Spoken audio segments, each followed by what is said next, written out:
நாளென் செய்யும் வினிதானென் செய்யும் என நாடி வந்து கோளென் செய்யும் கொடுங்கோற்றென் செய்யும் குமரேசர் இரு தாளும் சிலம்பும் சதங்கையும் தண்டையும் சண்முகம் தோளும் கடம்பும் எனக்கு முன்னே வந்து தோன்றினே.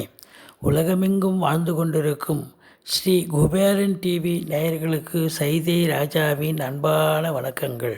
நாம் இப்பொழுது இந்த எபிசோடில் வார ராசி பலன்கள் ஜூலை 4ஆம் தேதி முதல் ஜூலை 10ஆம் தேதி வரைக்கும் உள்ளடக்கிய நாட்களுக்கு வாக்கிய பஞ்சாங்க அடிப்படையில் கிரகங்கள் 12 ராசிகளுக்கும் எப்பேற்பட்ட பலனை வழங்கப் போகிறது என்பதை பார்க்க போகிறோம்.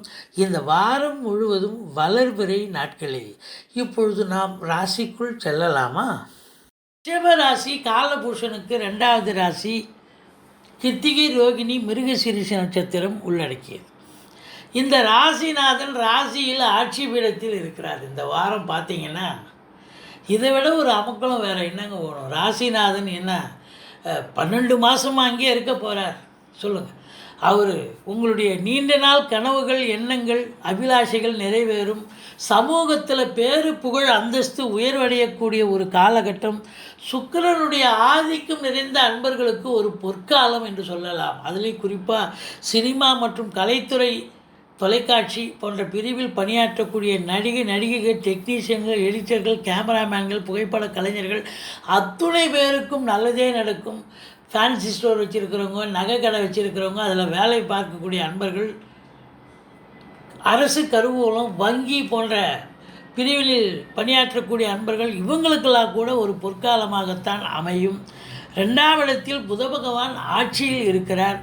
இது பணவரவு திருப்திகரமாக இருக்கும். கொடுக்கல் வாங்கல் சிறப்பாக செய்யலாம். சூரியன் புதன் சேர்க்கை.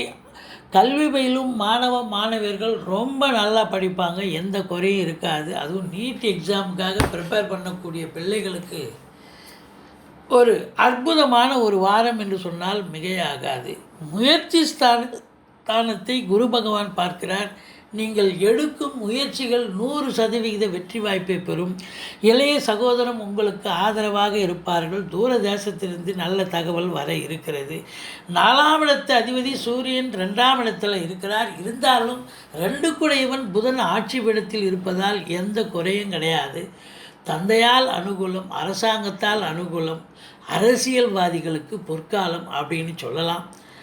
உங்கள் சுகஸ்தானம் திருப்திகரமாக இருக்குது. தாய் வழி சொந்தங்கள் ஆதரவாக இயங்கக்கூடிய ஒரு அமைப்பு. 5ஆம் இடத்தை குரு பகவான் பார்க்கிறார். குலதெய்வத்துடைய அனுகிரகம் பரிபூரணமாக கிடைக்கக்கூடிய ஒரு வாரம். ரிஷிகள் முனிகள் குருமாருடைய ஆசீர்வாதம் கண்டிப்பாக கிடைக்கும்.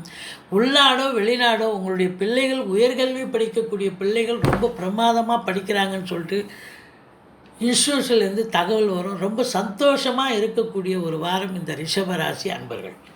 6ஆம் இடத்துல கேது பகவான் இருக்கிறார். இந்த 6ல் கேது இருக்கிறது என்ன அப்படின்னு சொன்னால், வேலை பார்க்குற இடத்துல ஏதாவது ஒரு பிரச்சனை வருங்க. உத்தியோகம் பார்க்குறவங்களுக்கு ஏதாவது ஒரு பிரச்சனையை கொடுப்பார். ஆனால் எதிரிகள் ஓடி ஒளிவார்கள்.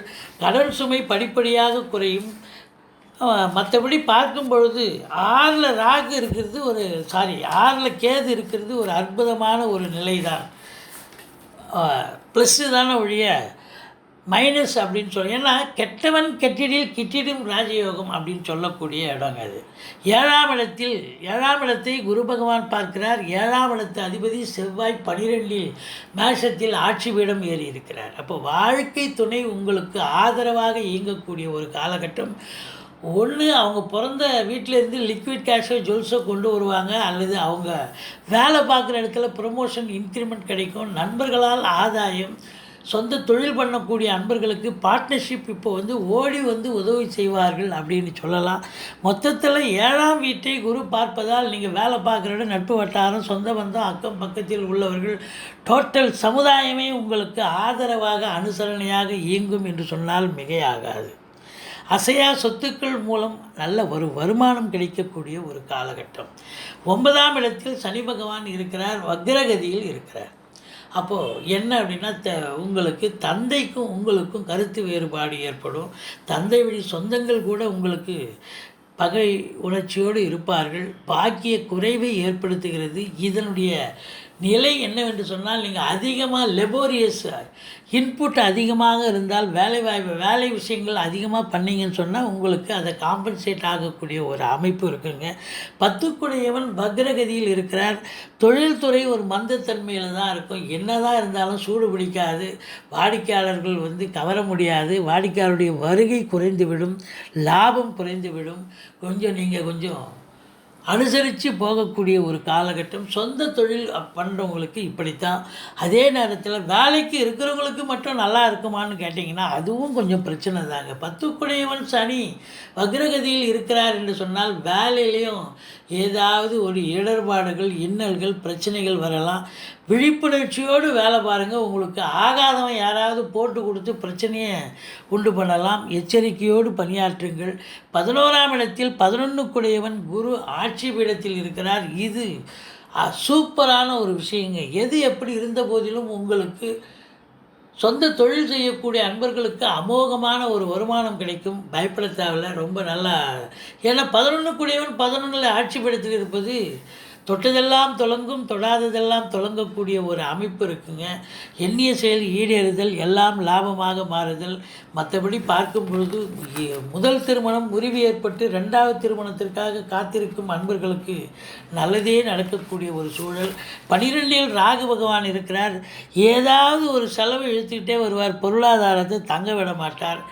இதுதானங்க. மற்றபடி பார்க்கும் பொழுது 12 ராகு இருக்கிறது. வெளிநாட்டுக்கு அனுப்பக்கூடிய ஒரு சூழலை ஏற்படுத்தி தருவார். இந்த ராசி அன்பர்கள் வணங்க வேண்டிய தெய்வம் ஸ்ரீ மகாலட்சுமி வழிபாடு செய்யுங்கள். வாழ்க்கை வளமோடும் நலமோடும் அமையும். இந்த வாரம் ரிஷபராசி அன்பர்களுக்கு ஓஹோன்னு இருக்கக்கூடிய அற்புதமான ஒரு வாரம். ஸ்ரீ குபேரன் டிவியை பார்த்தமைக்கு நன்றிகள். மேலும் இது போன்ற தகவல்களை தெரிந்து கொள்ள ஸ்ரீ குபேரன் டிவியை சப்ஸ்கிரைப் செய்யுங்கள். மறக்காமல் பெல் ஐக்கானை கிளிக் செய்யுங்கள்.